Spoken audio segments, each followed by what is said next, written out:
This morning says government will withdraw unapproved fees and charges at port to further reduce the cost of doing business. That's the story on the front page of the Times Daily Guide, how Anas boy killers were nabbed. There's a blow-by-blow account, according to the guide. The Daily Graphic, historic, Ghana performs first brain surgery without cutting skull. Photographs of the doctors who performed that magic there. And feedback crucial for governance. Ponkroma, the information minister, is talking there. And don't implement popular but hurtful policies. Mr. Tekpe, former finance minister, talking there. The BNFT says banks increase private sector lending after recapitalization. And Zumla inaugurates $20 million waste recovery facility. That's on the BNFT. The Finder, tax filing made easy online. Photograph of the finance minister, the vice president, and all those who matter in as far as revenue is concerned here. And Ghanaians in the UK hail second government town hall meeting. Ghana gets 200 metric ton. Kendi constituency is a member of the NPP. Honorable Andrew Japamesa is here. Good morning too. Good morning. Hope your weekend was fine too. Yeah, it was good. Grateful for your time. Now, if you take a look at page 17 of the Ghanaian Times, the story says that government is to withdraw all fees and charges approved or imposed by agencies without parliamentary approval at the ports, including the Kotoka International Airport. The move is part of measures to reduce the cost of doing business in Ghana. This was a senior minister who was addressing the chiefs and people of Tema to climax this year's Plejo Festival. He said that the agencies would be directed to go through Parliament for legitimate backing before the fees are admitted. He said that under our laws, it is only Parliament that can impose taxes, fees and charges in the country. So that's the story. But if you go to page 16 of the Daily Graphic, I'm sure you heard the Vice President at the town hall meeting there. A fallout from there on the issue of the benchmark values. A former finance minister, Mr. Tekpe, had advised government against implementing policies that are popular with the electorate but have the tendency to hurt the economy in the long run. He said that the reduction in the benchmark values for imports as one such policy that could deepen the perennial fall in revenue, domestic revenue, and lure the government into accumulating more debts in order to meet rising expenditure needs. Mr. Tekpe said the introduction of a policy at a time revenues had suffered consistent fall since 2016 begs the question if there has been any thorough discussions on it. So that's the situation so far. Honorable Japamesa, government says we are reducing this, and further we are trying to get some charges and fees that are not approved to be approved, all in efforts of reducing the cost of doing business. Which way do we go? Mr. Tekpe thinks that some policies may be popular, but they will hurt the economy. Well, good morning to my very good friend, Alhaji Al-Hassan, to my left, and of course to our cherished viewers, particularly my constituency secondary. Unfortunately, I couldn't make it this weekend. To secondary this weekend. A very good friend of mine, his cousin's funeral. Here in Accra, so I had to stay in there. So hopefully over the coming weekend, we'll go back home and continue the work there. I guess that the decision that government, through the economic management team, announced last week is the way to go. Because the underpinning reason being what has been indicated by the senior minister, cost of doing business, ease of doing business. We know there are some international ratings that clearly doesn't sit with Ghana in proper step, and so all attempts at ensuring that we are placed properly to attract the requisite FDIs and also enhance our own citizens' ability to conduct business freely at a relatively reduced cost is the way to go.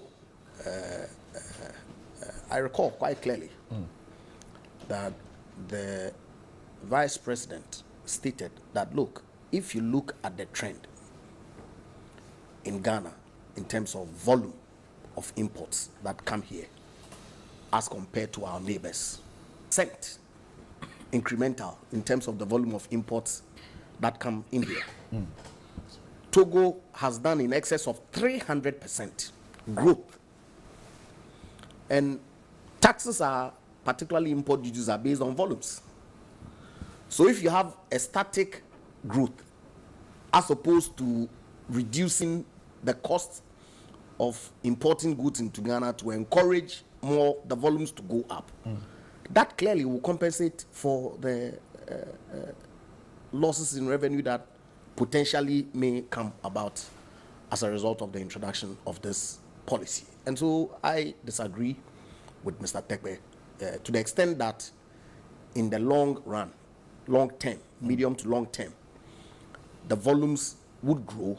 People will use appropriate channels in bringing their goods in as opposed to passing them through Togo and some unapproved routes that clearly affects the kinds of revenues that government generates. I mean, I don't think that there's any doubt in anybody's mind, particularly the economic management team, that the reduction in the benchmark values would lead to a fall in the revenues that come to the state. Because clearly, last week I saw some posts on social media, cars that had been assessed at 22,000, now people paying 15,000. That 7,000 clearly will impact the state's revenues. But if we're getting 100 cars coming in here as opposed to 10, then I'm sure that if we do the math, we'll see that it is a better route to go as opposed to keeping it where it is with a view that will generate more revenue when the volumes will not come in. So is your argument that, well, we might lose revenue, but in the long run, we could offset that loss? Is that because I don't expect that this policy took place immediately, the very next day. Right. I don't expect the import volumes to increase immediately. Of course, it would increase over time when people do their computations and realize that, look, the cost of importing into Ghana relative to the risk of using other competitor ports in the sub-region is favorable. I see. Then they will redirect that importation here to enable us get the volumes up and as a consequence, the revenues up as well. Right. Alaji, so that's the argument that, well, we might lose revenue, but in the long run, we might be able to get the volumes and to pay for what we have lost. Well, Brad, let me also say good morning to my honorable colleague, Bobo, and also good morning to our viewers, especially the very good people of the Tamale North constituency. On the stories that you have tabled, one from Mr. Osafo-Maafo and the other from Mr. Seth Tekpe, I am taking the position that they are both right. They are both right in the sense that Mr. Osafo-Maafo is making reference to what the law says, that institutions, for them to determine charges and impose levies, will need the approval of Parliament. And so he's stating the no, and there's really no debate about it. If we have any state institution that is charging fees that are not approved by Parliament, then it is illegal. And so if he's suggesting that there's a need for those to be regularized, if we have any, then he is just, like I have indicated, stating the obvious, and there's no debate about that. So he's right.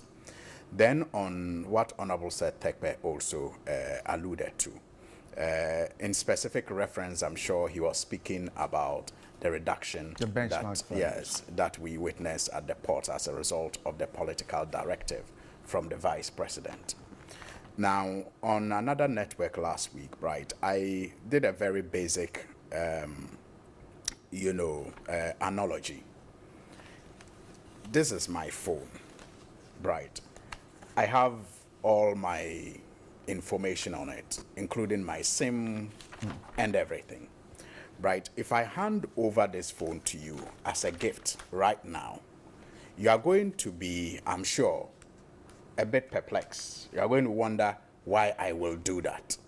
because you can imagine the cost to me just handing it over to you like that with my everything in it. But it's a gift, and I'm sure you will be happy to have it. I mean, but you will wonder, why will he give me his phones with his SIM and everything?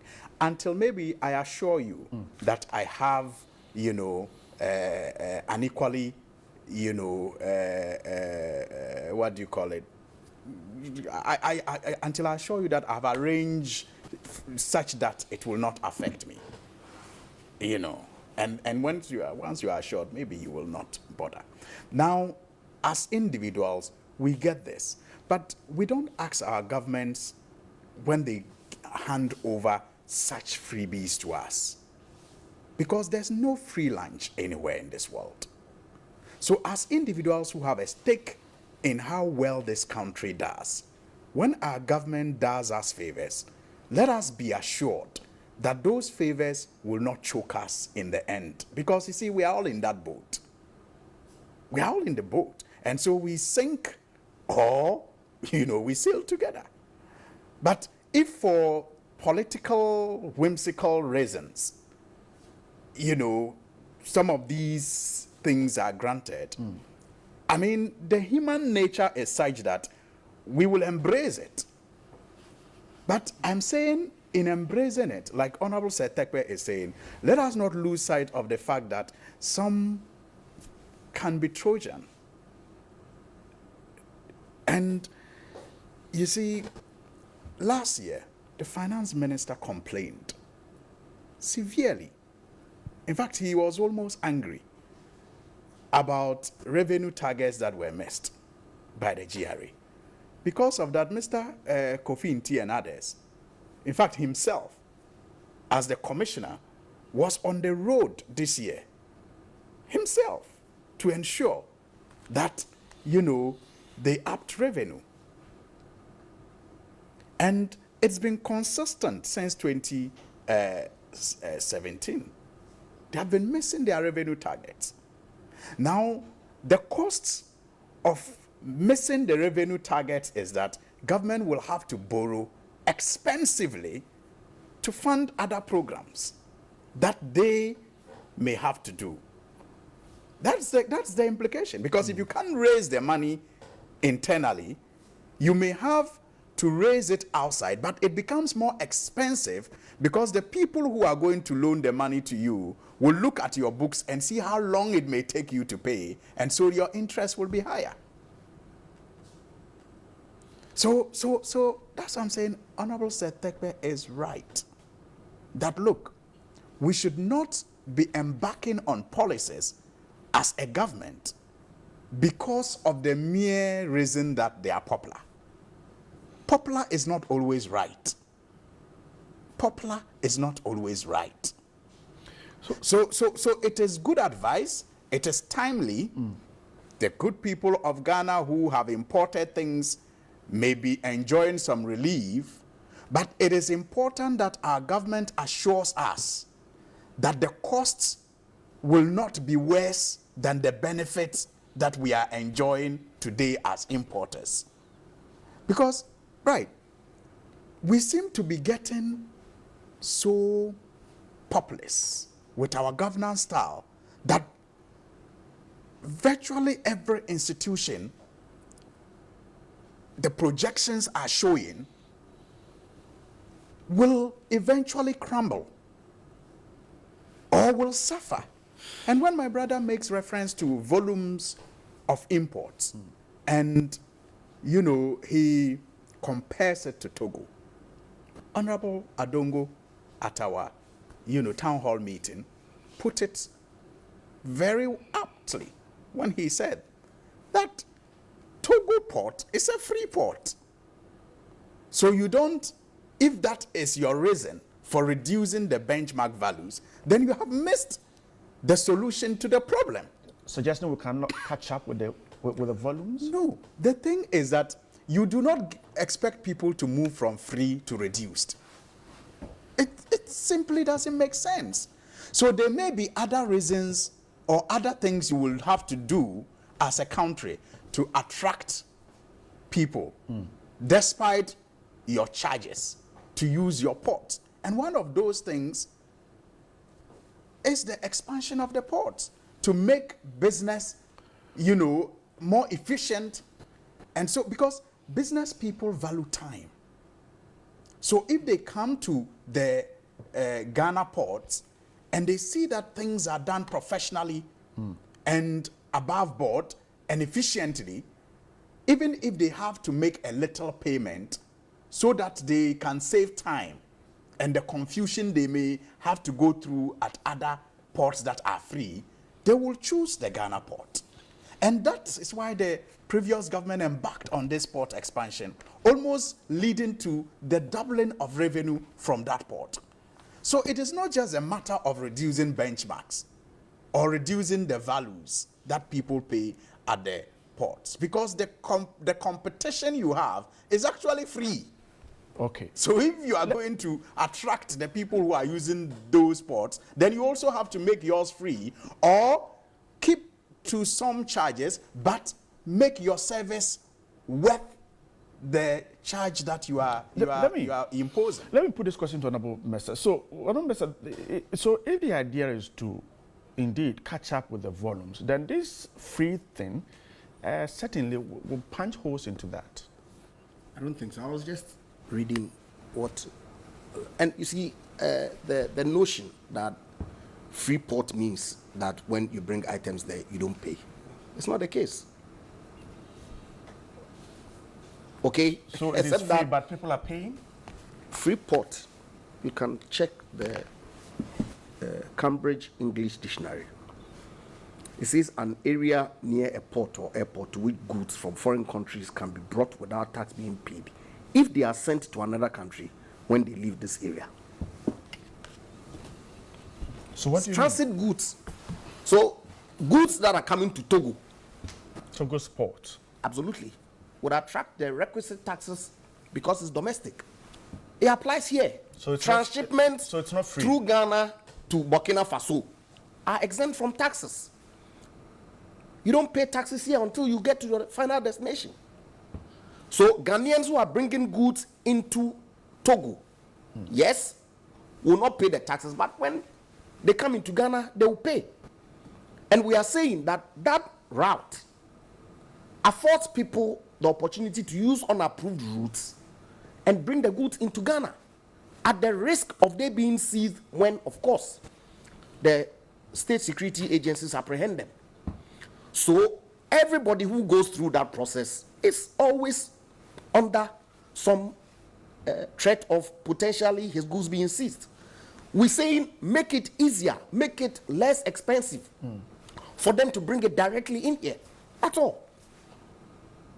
And these decisions, you see, you talk of freebies. Who is giving freebies? We as a people elect a government, task him with the responsibility of managing our affairs that we cannot do individually, and give him the power to collect taxes from us to enable him fund the provision of those services that ordinarily you and I can construct our private routes from our homes to our offices or to TV3 studios. So government collects revenue to do that. Well, they can sit and charge 2,000% taxes because we've given the power to do that. But that clearly is injurious to we the citizens.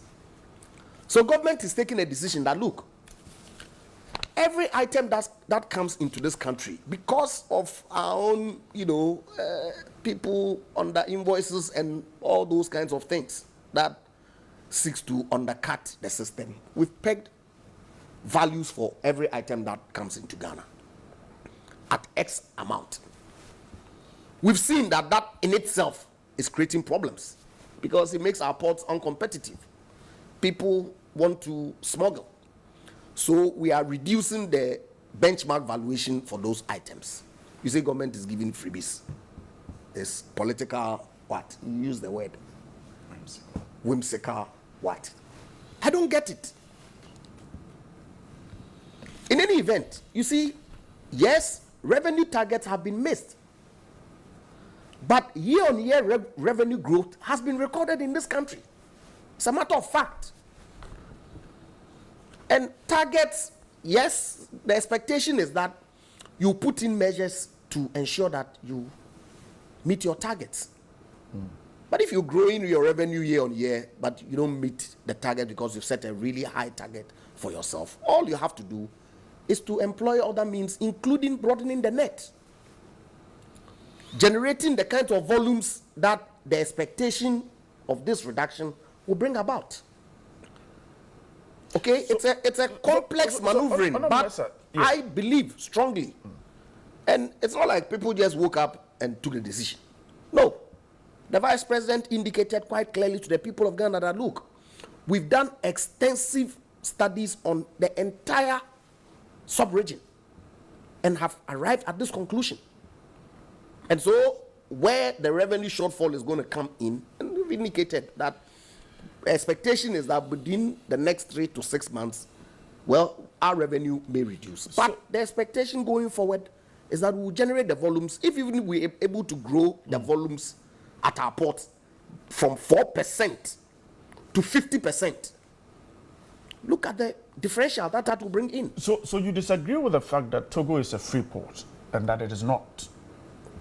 Right. I've given you the definition of, I'm not an expert in port.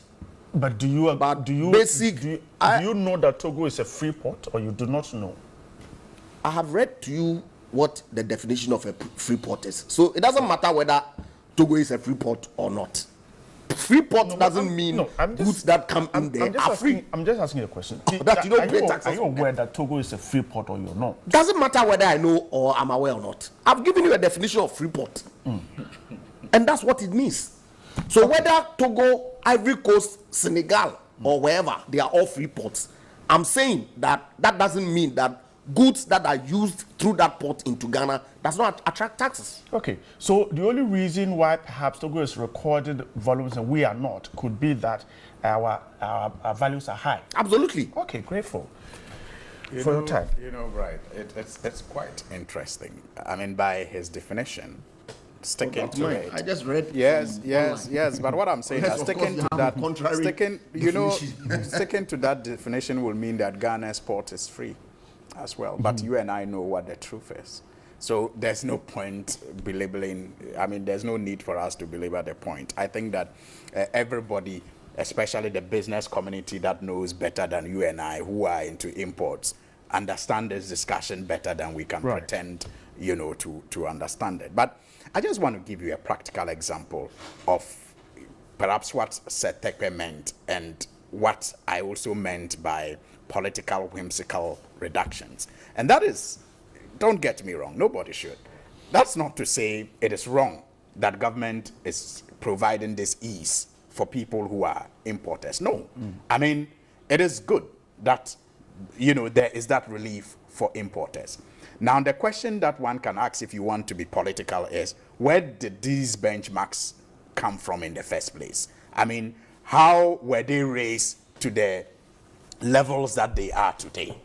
So, for example, if you are the one who, you know, as a result of your management, led to high benchmarks. But that's not true. I'm saying, if that is it, and then you cause it to be reduced, really, what is the gain here? But I'm saying that whatever it is good for the importer. But the point has to be made that when you are governing and leading a country, and I wish sometimes the president meant his words when he spoke them. I mean, there are a number of times he says really good things, but they are just in the script given to him. So you can tell that, like the case of plagiarism, he's not in the story. Because when you talk about thinking of the next generation and not the next election, and you actually mean it, then you will take decisions that are not necessarily popular, but decisions that are right. And I'm pointing to the practical example. Look, right, 2017, 2018, I think, was not the first time that a government reduced utility tariffs, especially electricity tariffs. It wasn't the first time, but it happened in 2018.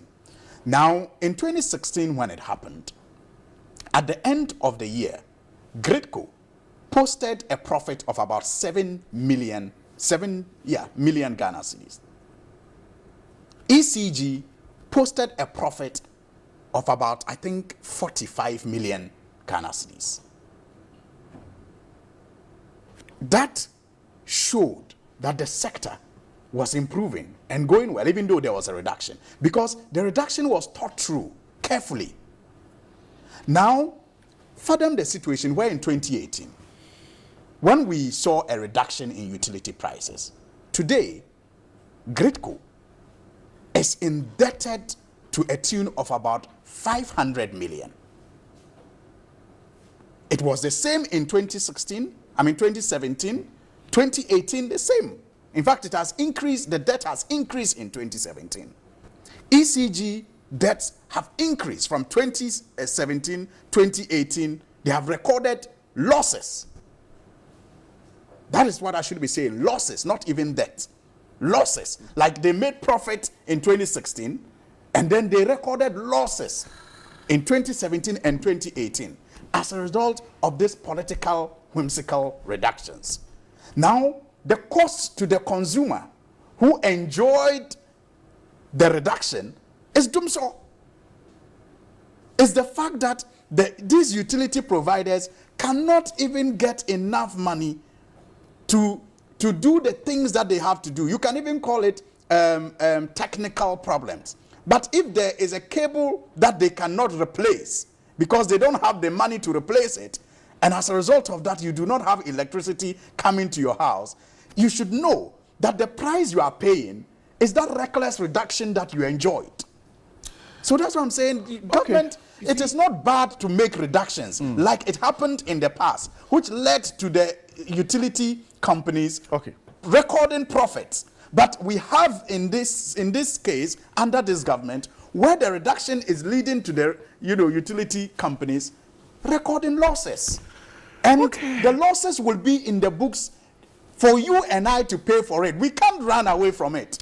So if we have started paying through the little Dumso that we are getting, the future, cost could also be that another government that is bold enough to take the strong decisions may say, look, we have to fix this, like we had to do in 2014, when it was clear that all the experts since 2000 whatever started telling us to invest in our power sector, and that if we did not invest in our power sector, we're going to get energy crisis hitting us in our face. For a very long time, we neglected investment in that sector, and it had to be done in 2014 moving forward. Okay, all right. When was we done? When was we done? Can we? You see, no, Bright, it's important. You see, I can't allow my good friend to make we was done. Statements. We was completed. Hold on. You see, 10 seconds. When you are economical with the truth, you'll be exposed. Like last Saturday, somebody who is deemed to be pretty independent, Yao Graham, asked a question on Newsfar whether the incremental capacity generation that we've put across over the past few years was done rationally. We sit here today, our total energy demand need peak, it's about 2,500. Yet you contracted power up to 11,000 megawatts, which has to be paid for, whether we consume it or not. Was that sensible? Was it sensible for any government to do that? Yet we sit and make statements to the effect that it is somebody's reduction. Look, you see, but for the kind of agreements that you sign, hold on, I'll come to you. Okay. But for the kinds of agreements that you sign, Ghanaians should be able to enjoy a much more reduced electricity cost. It's a matter of fact. So it's the agreement that is costing us. Of course. And I'm amazed I know that the wheels of justice grind slowly, but people have been reckless and ought to be held accountable. Why have they not been? That's why I said I'm amazed, and I added clearly that I understand that the wheels of justice grind slowly. Okay. But people who have been reckless in the management of this country shouldn't be allowed to be walking freely. They ought to be held accountable. Who has to do that? Attorney General. So he's not doing his job. I've indicated, I expect that, yes, the wheels grind slowly, but we should be able to get there. Okay. So it guides future action. It's important. And President, when he makes commitments, he lives by them. He's delivered on several commitments that he made to the people of this country. Okay? You mentioned ECG being profitable in 2016. How about 2015? How about 2014? It doesn't matter. If they were not profitable in 2015 and they are still not profitable, is it not worth talking about it? As I sit here, I'm asking you a question. I don't have a problem. If they were not profitable in 2014, 2015, and they are not profitable in 2019, is it not worth talking about it? I don't have the data to either confirm. You're not aware they lost $2 billion Listen to the point that I'm making. You're not aware. Listen, I don't have the figures from the previous years of their operations to say that ECG was consistently profitable and that for the action of this government, they become a loss-making entity. I don't have those figures. But it will be useful for us in doing the analysis to be told that, look, we managed ECG from 2009 when we took over, a profitable entity all the way to 2016 when the MPP took over, that they become a loss-making entity. Then we are having a conversation. Grateful. Alaji, wrap up in 10 seconds. Let's get up from the studio this Monday morning. You know, right. First of all, let me make the point that the import duties, the benchmarks that have been reduced, are still much higher than importers paid for the same goods in 2016.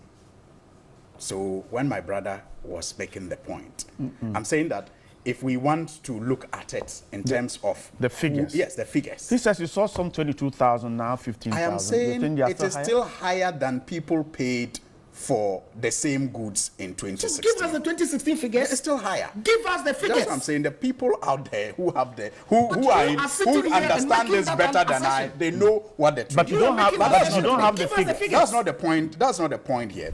Right. He talks about the ECG debts and also not ECG but power agreements, the increments that because you signed several of them, we're paying for it now with high tariffs. The dishonesty sometimes can be nauseating, because you see, this is a government that has been talking about IPPs that we signed, yet in the last 2 years, what they have brought to Parliament through their energy committee, I think are about 20-something IPPs. That's not true. They have signed power agreements. Wait a minute. Those that they are discussing, in fact, those that they are in discussion with other companies is about 60-something. But I'm saying that they brought independent power producers they are in talks with. Are you aware? You're also in Parliament. Look. You see, like I always say, hold on. That is not even the most serious one. Any agreement? Any power purchase agreement has been approved by Parliament in the past. Yeah, it's simple. Are there any agreement in the House? No, right. There's not. Okay. You see, and it's useful. Let us listen. There's not a single one. No, hold on. It's important. No, but you see, when I was going to interrupt you, didn't agree. I'll get to the chat. Let me make my Let's clear this. I want us to clear this. You said 22. Do you have any agreement? Have you seen any power purchase agreement in Parliament? Right. Okay. You didn't listen to me. Okay. You didn't listen to me. You didn't listen. I'm not saying there's an agreement in Parliament. Okay. I'm saying that those that we handed over to them, I think so far I don't have the records available here, but they have cancelled, I think, only about 5. Remaining about 16. Okay. Do you understand? But I'm saying those that they are in talks with they are also in talks with IPPs, and they are about 60. It hasn't come to Parliament yet, but they have reported to Parliament that they are in talks with these IPPs. 60 of them. That's the point I'm making. That's the point I'm making. But you see, right, about the increment. About the increment. I'm not aware of even one. Right, I'll demonstrate it soon. But the point about the increment, you see, I get shocked when intellectuals speak the way my brother is speaking. Between 2009 and 2016, we increased electricity coverage from about 50% to about 83%. That tells you that we still have about 20% of this country that is not covered by electricity. So we need more power. So when people talk about current demand, as if this country is energy self-sufficient, I get shocked. Right, we are talking about constructing more factories. Okay. And we are only interested in current demand. I am grateful. What power will that? What we are saying is the MP for Tamale North. Today, Honorable Andrew Ejapa Mensah, MP for Second. Gentlemen, I'm grateful. I am grateful for your Monday morning. If you were still extending coverage, I am grateful for your Monday morning. I am grateful for your Monday morning. If we were still extending coverage, we wouldn't be complaining so much about excess energy. Okay, but gentlemen, I'm grateful. We have in 3 years extended just less than 1%. Okay.